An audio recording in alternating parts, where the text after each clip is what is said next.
Antes de empezar, quiero invitarte a que te suscribas al canal y actives la campanita para no perderte ninguno de mis videos. Tu apoyo me motiva a seguir trayéndote más historias como esta.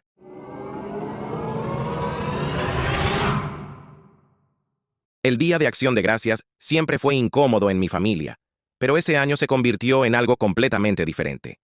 Me llamo David. Ahora tengo 31 años, y durante la mayor parte de mi vida adulta he mantenido las cosas en silencio. Siempre he sido el tranquilo, el que ayuda, el que nunca pedía mucho, simplemente me quedaba en un segundo plano y hacía lo que había que hacer. Quizás ese fue mi error. Supongo que cuando la gente se acostumbra a que seas invisible, empiezan a pensar que en realidad no estás allí.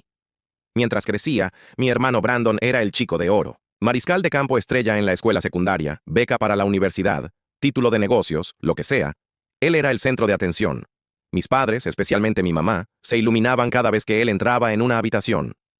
«Ese es mi chico», sonreía ella como si estuviera anunciando a la realeza. Mientras tanto, yo era solo David. Sacaba buenas notas, me mantenía a lo largo, conseguí un trabajo justo después de la universidad, y poco a poco empecé a construir una vida. Nada ostentoso, solo sólido. Pero de alguna manera, nada de eso parecía contar nunca. Lo más irónico es que yo era el que tranquilamente ayudaba a mantener todo a flote. Mi padre tuvo un susto de salud hace unos 5 años y tuvo que reducir su trabajo. Las facturas no se detuvieron, por supuesto. Así que di un paso al frente, comencé a cubrir la hipoteca, los servicios públicos, algunos de los costos médicos. Nunca se suponía que fuera permanente. Solo algo que podía hacer para ayudar. Ya sabes, la familia se cuida mutuamente. O al menos eso pensé. Pero cuanto más ayudaba, menos parecían notarlo. O quizás lo notaron y simplemente decidieron que me lo debían. Brandon nunca ofreció un centavo. Aparecía en días festivos con su traje más nuevo, o hablando de alguna conferencia a la que había volado en Dubái o Toronto. Mamá se desvivía por cada palabra suya, como si fuera una especie de mesías corporativo. Papá solo asentía, bebiendo su whisky, sin decir mucho. Y yo, normalmente estaba en la cocina revisando el horno, sacando platos, ayudando a limpiar. Ese día de Acción de Gracias comenzó como todos los demás. Llegué temprano para ayudar a mi mamá a preparar, a pesar de que apenas me reconoció cuando entré. «Las patatas necesitan ser machacadas», dijo a modo de saludo. Sin abrazo, sin sonrisa, solo instrucciones. Asentí como siempre y me puse manos a la obra. Brandon llegó una hora más tarde con una botella de vino y una nueva novia, alguien llamada Jessica, que apenas parecía tener edad para beber.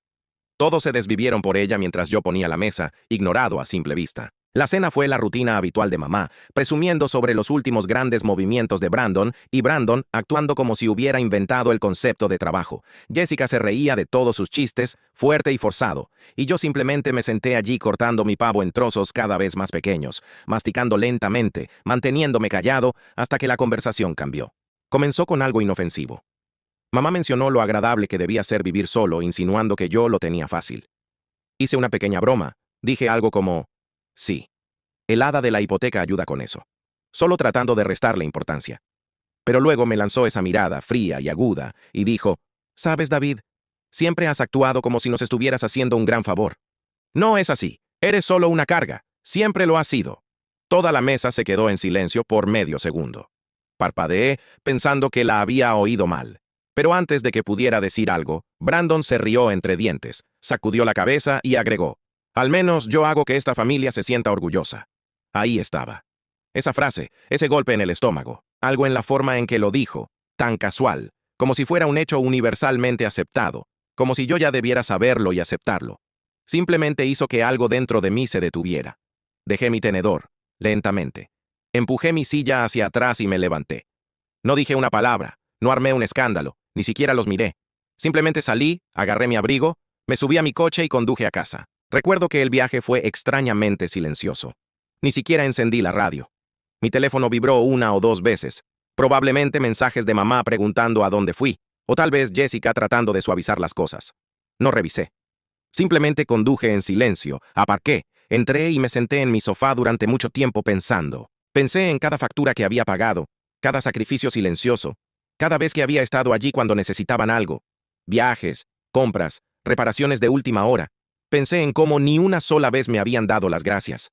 Ni una sola vez alguien había dicho: «Te apreciamos». En cambio, me llamaron carga justo después de pelar patatas durante 3 horas y cubrir su hipoteca de nuevo. Por un tiempo no estaba seguro de qué hacer. Estaba enfadado.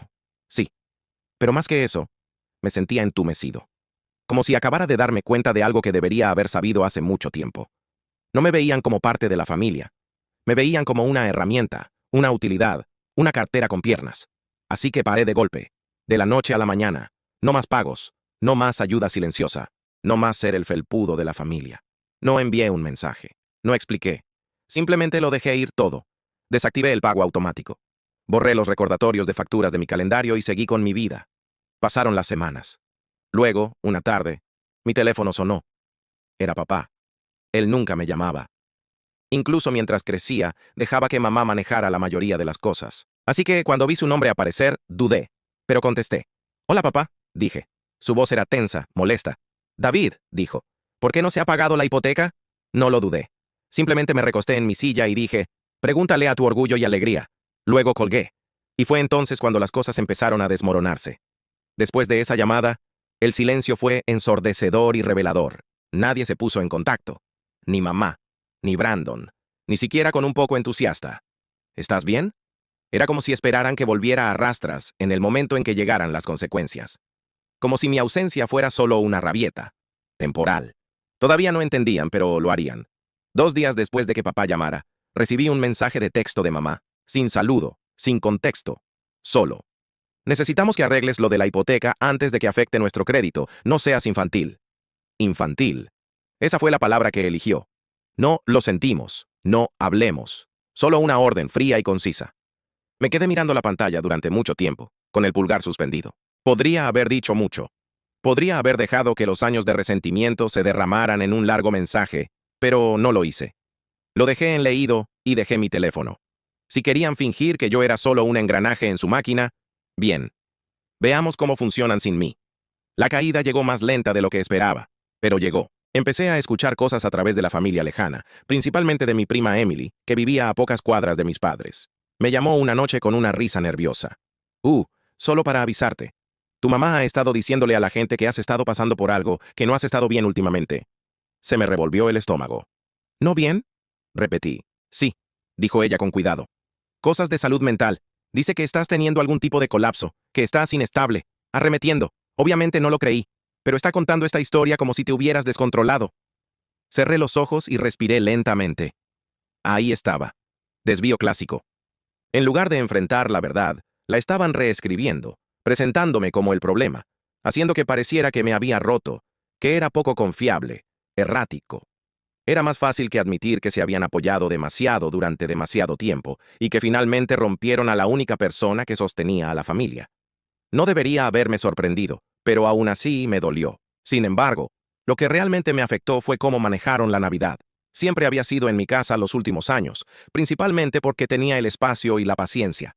Yo hacía la decoración, cocinaba la cena, compraba regalos reflexivos. Incluso cuando el dinero escaseaba, hacía que se sintiera como algo.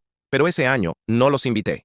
No dije una palabra, supuse que entenderían el mensaje. En su lugar, celebraron su propia reunión sin decírmelo, y publicaron un montón de fotos grupales sonrientes en Facebook. Brandon sonriendo junto a mamá. Jessica sosteniendo una copa de vino junto al árbol. Yo compré el año pasado. El pie de foto decía, agradecidos por la familia.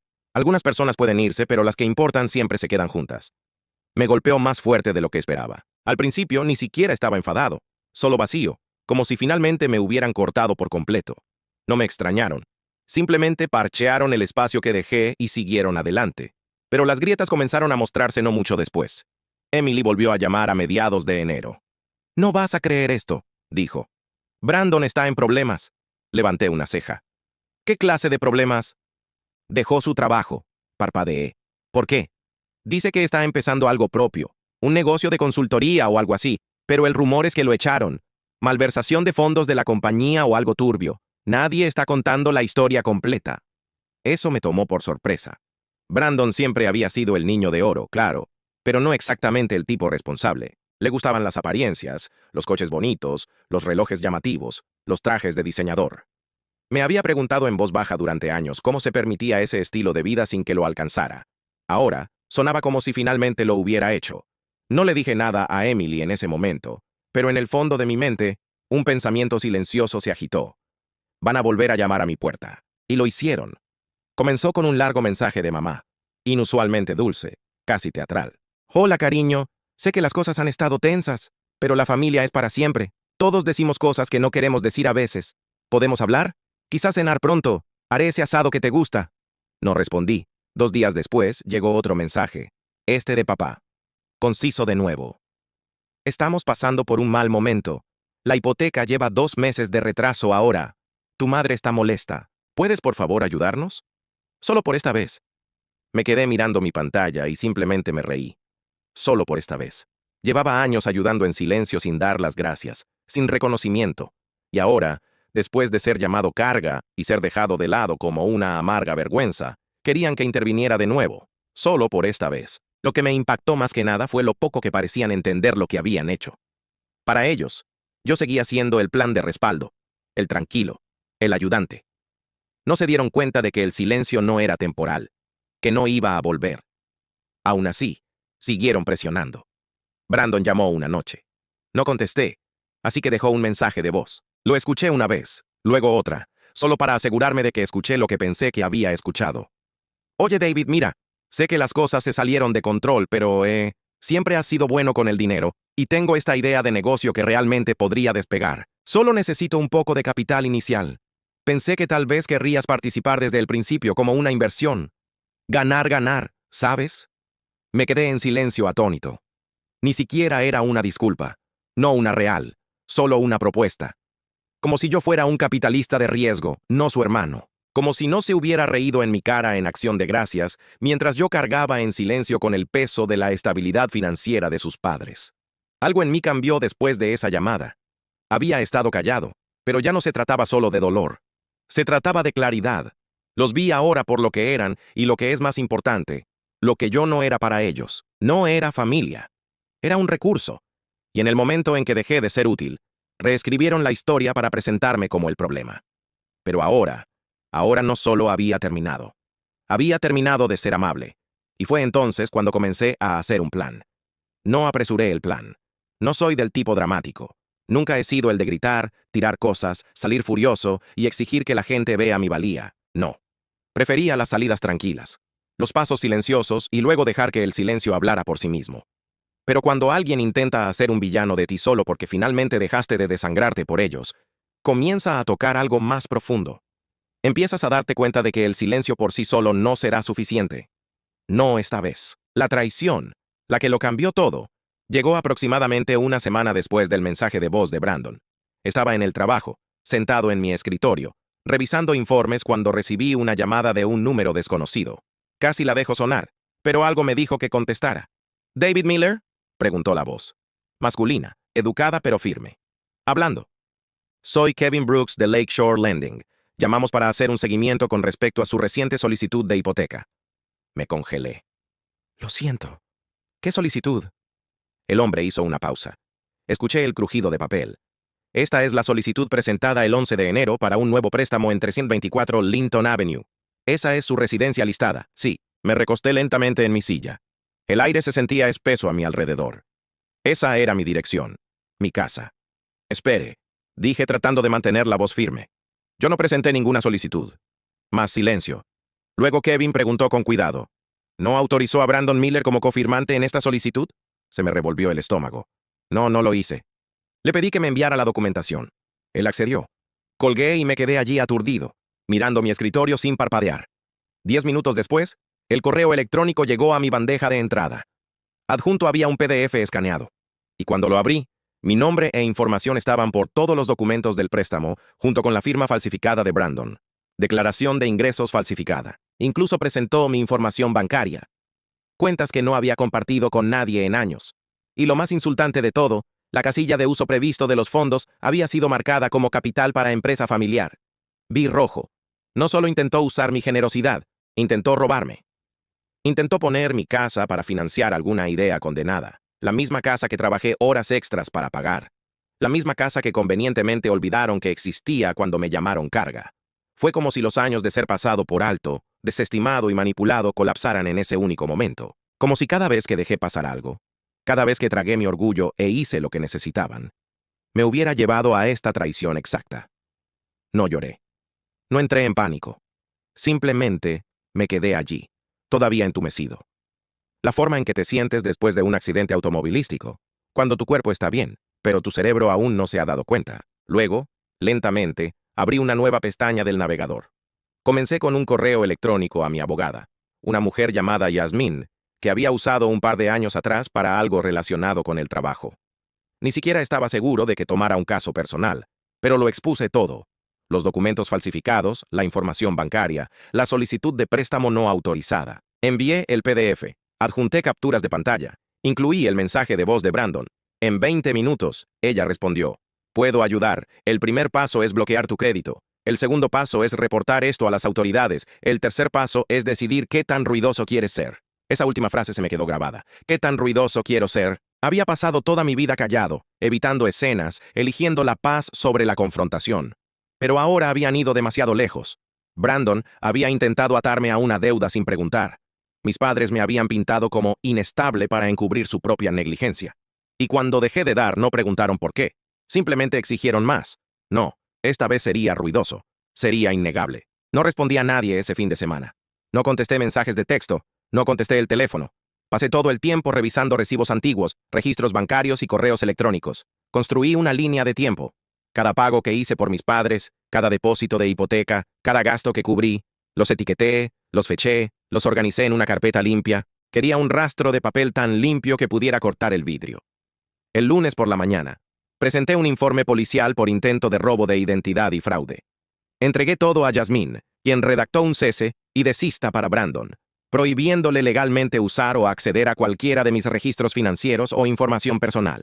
También agregó una cláusula para proteger mi casa de cualquier actividad futura sin mi consentimiento explícito por escrito. Y solo para estar seguro, congelé todas mis cuentas de crédito, cambié todas las contraseñas que tenía, configuré la autenticación de 2 factores en todo.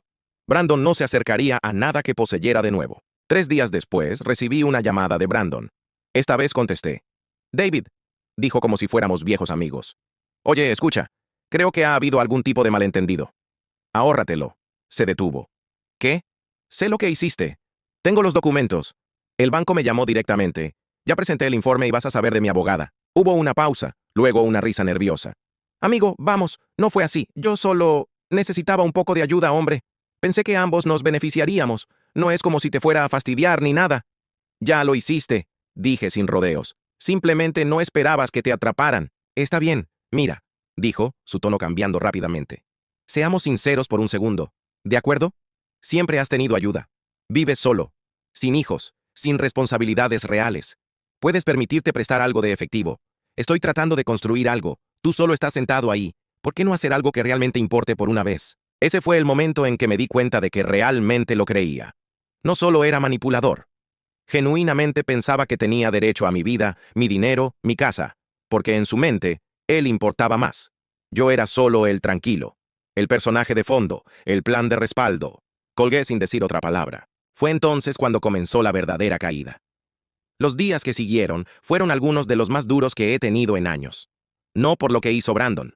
Para entonces, ya había bloqueado todo. No estaba en peligro de perder mi casa y mis finanzas estaban seguras. No. El verdadero peso vino de algo más profundo, algo más frío. No me había dado cuenta de cuánto todavía quería creer que mi familia recapacitaría. Que tal vez después de todo, verían lo que habían hecho. Tal vez se disculparían. Tal vez escucharía a mi papá decir algo, cualquier cosa, sobre lo mal que estaba, sobre lo lejos que habían llegado las cosas.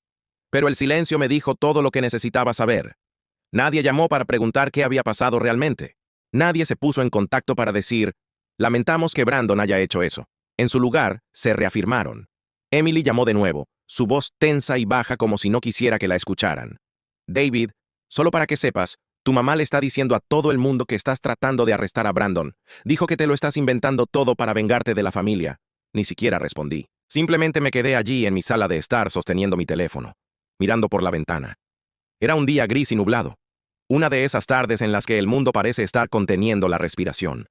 Pero por dentro, algo se había desinflado completamente en mí. No solo estaban excusando a Brandon, me estaban pintando como el villano de nuevo porque era más fácil que admitir que me habían fallado. Más fácil que admitir que se habían apoyado en mí como una muleta durante años, y luego me patearon cuando dejé de caminar por ellos. Empecé a saltarme comidas, no a propósito. Simplemente perdía la noción del tiempo. Luego me daba cuenta de que eran las 10:00 p.m. y no había comido en todo el día. Mi sueño se volvió irregular. Algunas noches me quedaba despierto mirando el techo, repasando cada acción de gracias, cada cumpleaños, cada vez que había sonreído a pesar del dolor solo para mantener la paz. Lo que me rompió ni siquiera fue un momento dramático. Fue un miércoles por la mañana. Abrí la nevera. Vi un cartón de huevos medio vacío y pan duro. Y me di cuenta de que no tenía la energía para hacer nada. Así que, simplemente me senté en el suelo de la cocina, de espaldas al armario y miré fijamente a la nada durante casi una hora. Ese fue mi punto más bajo. Mi tranquilo fondo, sin llorar, sin gritar, solo vacío. No quería venganza en ese momento. Ni siquiera quería un cierre. Solo quería dejar de preocuparme. Quería borrar la necesidad de su aprobación, aceptar finalmente que nunca llegaría, que nada de lo que hiciera sería suficiente para ellos, porque en realidad nunca quisieron que tuviera éxito. Solo querían que me quedara en mi lugar, útil, invisible, silencioso. Al día siguiente, hice algo que no había hecho en mucho tiempo. Hice una maleta, me subí a mi coche y conduje hasta el lago. Hay una cabaña por allí, pequeña, escondida entre pinos altos, con un muelle torcido que cruje cuando caminas sobre él. Solía pertenecer a mi abuelo. Me la dejó cuando falleció, probablemente porque yo era el único que lo visitaba. No había estado allí en casi 2 años. Sin servicio celular, sin ruido, solo viento y agua y el sonido de los pájaros que cortan los árboles. Me quedé durante 3 días. No le dije a nadie. No llevé mi portátil, solo un bloc de notas, algunos libros y un termo lleno de café. Me senté junto al agua. Caminé por los senderos. Dejé que mi cerebro se asentara. Y lentamente, sin siquiera intentarlo, el plan comenzó a tomar forma. No uno de venganza, sino de liberación. Había estado aferrándome a esta idea de familia durante tanto tiempo, como si tan solo me probara lo suficiente me verían, me amarían, estarían orgullosos. Pero esa versión de la familia no existía. Al menos no con ellos. Y así comencé a pensar en cómo alejarme, no por despecho, sino por necesidad. Cuando volví a casa comencé a hacer cambios. Primero, quité mi nombre de todo lo conectado a mis padres. No más contactos de emergencia, no más cuentas financieras compartidas, nada que pudiera atarme a ellos. Contacté con el banco y me aseguré de que marcaran cualquier intento futuro de solicitudes conjuntas o peticiones bajo mi nombre. También le di a Yasmín, mi abogada, poder para actuar en mi nombre para cualquier asunto relacionado. Ella estaba más que feliz de ayudar, especialmente ahora que las cosas estaban escalando. Luego, en silencio, comencé a buscar traslados de trabajo. Mi compañía tenía sucursales fuera del estado, una en Oregón, otra en Colorado. No le dije a nadie todavía. Solo quería ver cómo sería empezar de cero. Vivir donde nadie me conociera como el hijo decepcionante o el hermano de fondo. No me estaba apresurando. No estaba haciendo un gran anuncio. Pero por primera vez, sentí que estaba construyendo algo para mí. Aún así, mientras tomaba medidas para dejarlos atrás, sabía que no podía terminar así. No del todo.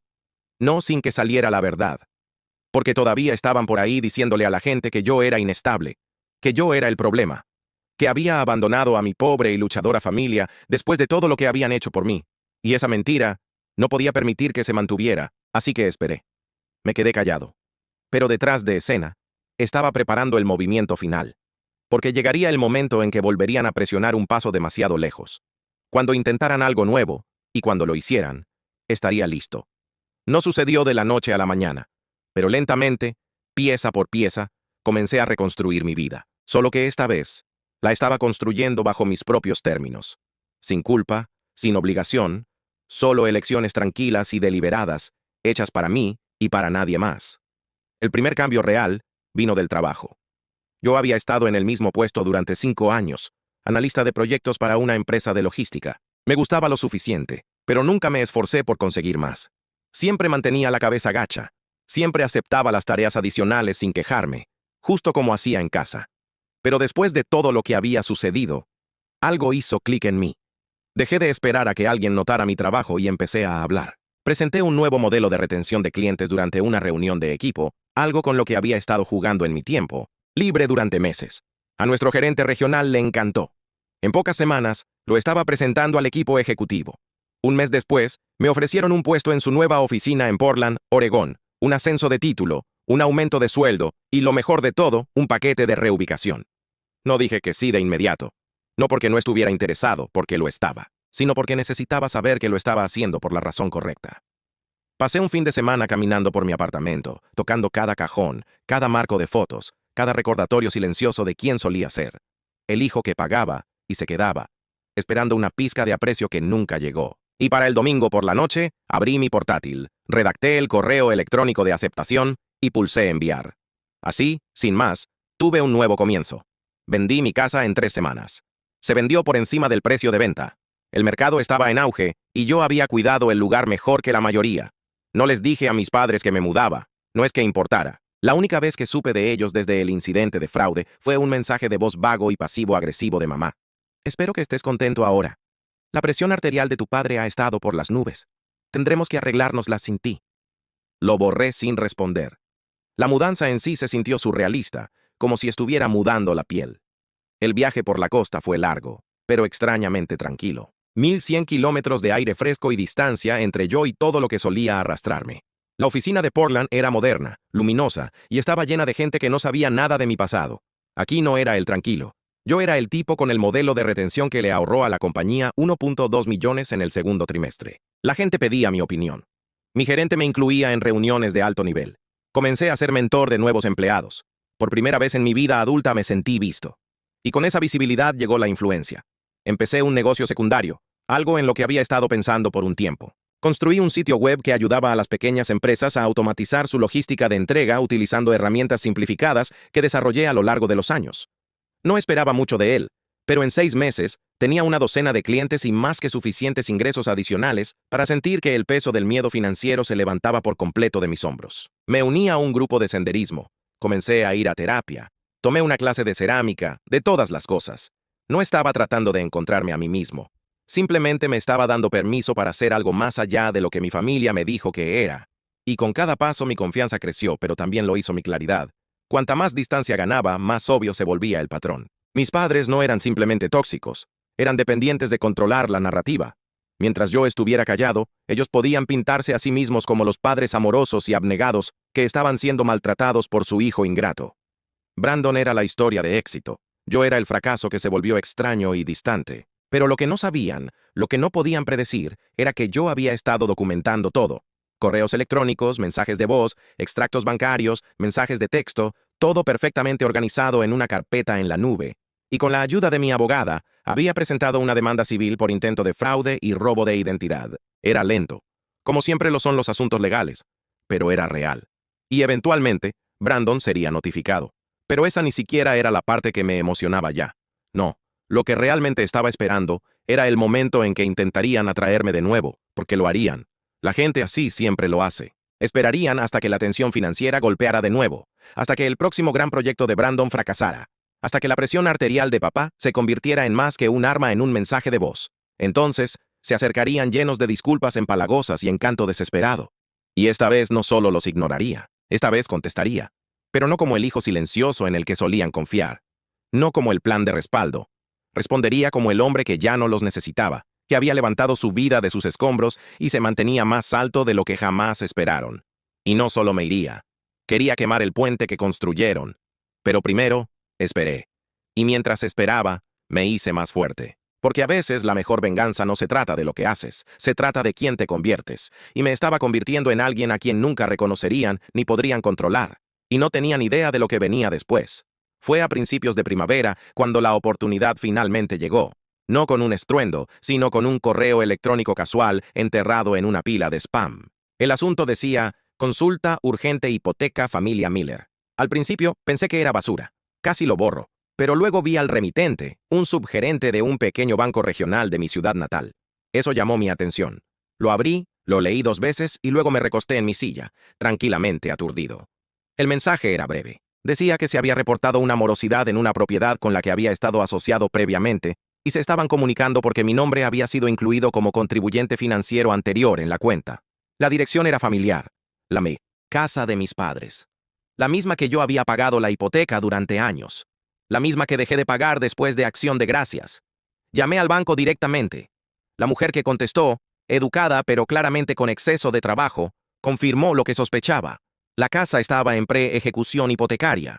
No se habían realizado pagos en más de 4 meses. El saldo se había disparado con los recargos por mora. Me preguntó si tenía alguna intención de ayudar a poner el préstamo al día. Sonreí y dije, no, pero quizás pueda ayudar de otra manera. Porque ese correo electrónico no era solo una advertencia, era una ventana.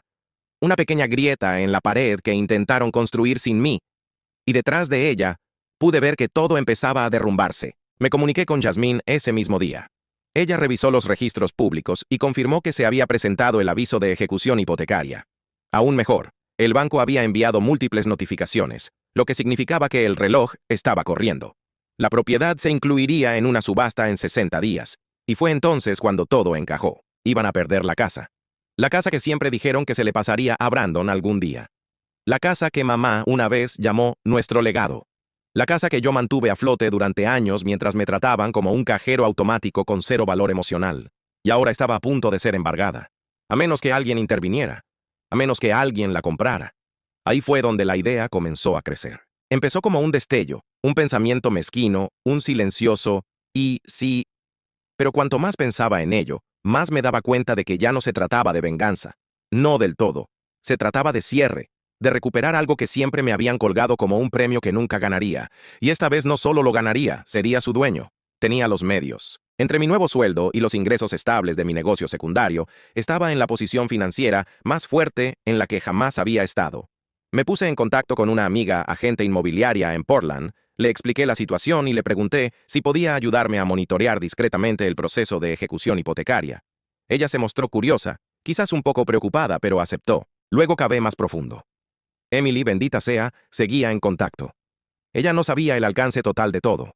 No quería arrastrarla a ello, pero sabía lo suficiente como para mantenerme al día. Una noche, me llamó y me dijo algo que hizo que todo el panorama encajara. Así que Brandon está de vuelta viviendo con tus padres, dijo. Su startup se fue. Jessica se fue. Aparentemente estaba pidiendo dinero prestado a todo el mundo. Amigos, antiguos compañeros de trabajo, incluso a mamá y papá. Están arruinados, David. Me recosté en mi silla, asintiendo lentamente. ¿Están vendiendo algo? Todavía no. Pero tu mamá estuvo en la iglesia el fin de semana pasado, susurrando sobre la necesidad de un milagro, lo que sea que eso signifique. Le di las gracias, colgué, y me senté en el silencio durante mucho tiempo. Era el momento. Contacté a un grupo de inversión local que se especializaba en la adquisición de propiedades en dificultades. No usé mi nombre, solo una sociedad de responsabilidad limitada, SRL, ficticia, que había establecido meses atrás para fines fiscales. Jasmine ayudó con el papeleo. El plan era simple. Cuando la casa saliera a subasta, mi grupo pujaría discretamente, en silencio, y cuando el polvo se asentara, yo sería el dueño. Pero eso no fue todo. Mientras colocaba las piezas, surgió otro documento, uno que casi había olvidado. Una declaración notariada que había redactado años atrás cuando comencé a ayudar con la hipoteca. Detallaba mis contribuciones financieras, firmada por mis padres, reconociendo que yo había cubierto más de $90,000 en pagos y reparaciones como un gesto de buena voluntad y apoyo. Jasmine lo revisó y sonrió. Si alguna vez impugnan tu compra o intentan afirmar que la propiedad fue tomada injustamente, esto los enterrará. No era solo un recibo. Era protección, influencia, prueba de que yo no era un hijo alejado tratando de robar la casa familiar. Yo era el que la había salvado hasta que se volvieron contra mí. Ahora, simplemente estaba reclamando lo que ellos habían tirado. Di el paso final. Organicé un vuelo de regreso a casa la semana anterior a la subasta. No para provocar un drama, solo para estar allí, para mirar, para ver con mis propios ojos el momento en que se dieran cuenta de que su hijo de oro no sería el que los rescataría. Porque esta vez ya no iba a estar callado. No solo me iba, estaba regresando, pero en mis términos, y no iban a verlo venir. El vuelo a casa se sintió surrealista. Había pasado casi un año desde que me fui. Desde que empaqué mi vida y conduje 1,100 kilómetros al norte, jurando que nunca miraría hacia atrás. Ahora estaba aquí, sentado junto a la ventana de un avión medio vacío, viendo cómo la ciudad que había superado se arrastraba de nuevo a la vista. Pero yo no era el mismo hombre que recordaban, y no regresaba para hacer las paces. La subasta estaba programada para las 10:00 a.m. de un jueves por la mañana. Un pequeño evento en el juzgado, nada ostentoso, solo filas de sillas rígidas, un podio de madera y un subastador designado por el banco repasando una lista de propiedades como si estuviera leyendo libros de biblioteca vencidos. Llegué temprano, vestido pulcramente. Jeans oscuros, camisa planchada, blazer, discreto pero elegante. Me senté en la parte de atrás, tranquilo, inadvertido. La puja comenzó lentamente. Esperé. Cuando salió la casa, 431 Willow Bend Lane, 3 dormitorios, 2 baños, la misma que había cubierto durante años, el subastador apenas levantó la voz. Un postor levantó la mano, una mujer que no reconocí, probablemente una inversionista. Escucho 245,000, Mi agente, a quien envié bajo la SRL, levantó su paleta. Serena, segura. $245,000. Gracias. ¿Escucho 250,000? Otro postor se unió. Luego se convirtió en un leve toma y daca. Algunos asentimientos, algunas contras, sin drama hasta que se llegó a 260,000. Ahí fue cuando los otros postores se echaron atrás. La sala se quedó en silencio de nuevo. $260,000 a la una, a las dos, vendido. El mazo cayó. Así, sin más, era mía. Mi casa, o al menos la casa que pagué. La casa que fingieron que nunca fue mía. La casa que dijeron que le pertenecería a Brandon porque algún día tendría una familia. Esa casa ahora pertenecía a mi SRL y no tenían ni idea. No me presenté en la casa ese día. No estaba buscando una confrontación. Todavía no. Quería que se procesara el papeleo primero. La escritura transferida. Las cerraduras cambiadas. Todo bien cerrado y limpio. Eso tardó unos 9 días. 9 días en los que me quedé en un hotel tranquilo a las afueras de la ciudad, caminando junto al lago, bebiendo café negro por las mañanas, durmiendo como no lo había hecho en años. 9 días mientras la tormenta se gestaba silenciosamente en sus vidas. Emily me envió un mensaje de texto el día 7. Brandon está volviéndose loco. Recibió un aviso pegado en la puerta principal. Tu mamá lo arrancó, pero ha estado llorando desde entonces. No saben lo que está pasando. Pensaron que tenían más tiempo. No respondí. El día 10, el sheriff entregó el aviso final de desalojo. Y esa noche fui a la casa, no para regodearme. Todavía no, solo para mirar. Aparqué al otro lado de la calle, el motor apagado, los faros atenuados. Estaba oscuro afuera, lo suficientemente tarde como para que el vecindario estuviera tranquilo. La luz del porche seguía encendida. A través de la ventana delantera, pude ver a mi madre sentada en la mesa de la cocina, con los hombros encorvados, la mano envuelta alrededor de una taza como si pudiera anclarla. Brandon estaba detrás de ella, paseándose. Mi papá estaba rígido y silencioso, luciendo más viejo de lo que recordaba. Los observé como a extraños y, en cierto modo, eso era lo que eran ahora. No tenían idea de que estaban sentados en mi casa. A la mañana siguiente, mi administrador de propiedades entregó el documento final, un aviso formal de propiedad e intención de renovar la propiedad, con efecto inmediato. Dentro había una carta personalizada cuidadosamente redactada por mi abogada. Decía, esta propiedad ahora está bajo una nueva propiedad. Todos los ocupantes anteriores deben desalojar antes del viernes. No habrá más extensiones ni excepciones. Recomendamos asegurar una vivienda alternativa de inmediato. Estaba firmada por mí, no como David, sino como el socio gerente de la SRL. No planeaba verlos, pero el destino o el karma tenía otras ideas. Al día siguiente, estaba saliendo de una panadería en el centro cuando los vi, los tres. Mamá, papá, Brandon, parados frente a un banco al otro lado de la calle, acurrucados como una bandada azotada por la tormenta. Mamá se veía pálida y frenética. Papá se frotaba la frente. Brandon estaba hablando por teléfono, ladrando, con la cara roja. No sé si fue el banco negándoles otro préstamo o el casero de cualquier alquiler que estuvieran pidiendo, pero parecían completamente a la deriva. Por primera vez parecían los que no pertenecían. Me quedé al otro lado de la calle. No saludé. No me acerqué. Pero sí hice contacto visual con mi madre. Por un largo segundo, se congeló cuando me vio. Sus labios se separaron como si fuera a decir algo, pero no lo hizo. Solo se quedó mirando como si no estuviera segura de si yo era real o algún fantasma de un pasado que nunca imaginó que volvería con poder. Sostuve su mirada. Le di el asentimiento más pequeño. Luego me di la vuelta y me fui. Esa noche recibí un mensaje de texto. Era de un número que al principio no reconocí, pero supe el tono al instante. ¿Por qué nos haces esto? Seguimos siendo tu familia. No respondí de inmediato. Dejé que reposara. Luego, después de que pasó un día completo, respondí, no, ustedes eran mi familia. Y luego me mostraron lo que eso significaba para ustedes. Esto soy yo finalmente escuchando. Nunca respondieron. 2 días después, se habían ido. Sin dirección de reenvío. Sin despedida. La casa estaba vacía. Y por primera vez en años, también lo estaba el peso en mi pecho. Caminé por la casa vacía la semana siguiente. Estaba tranquila, extrañamente.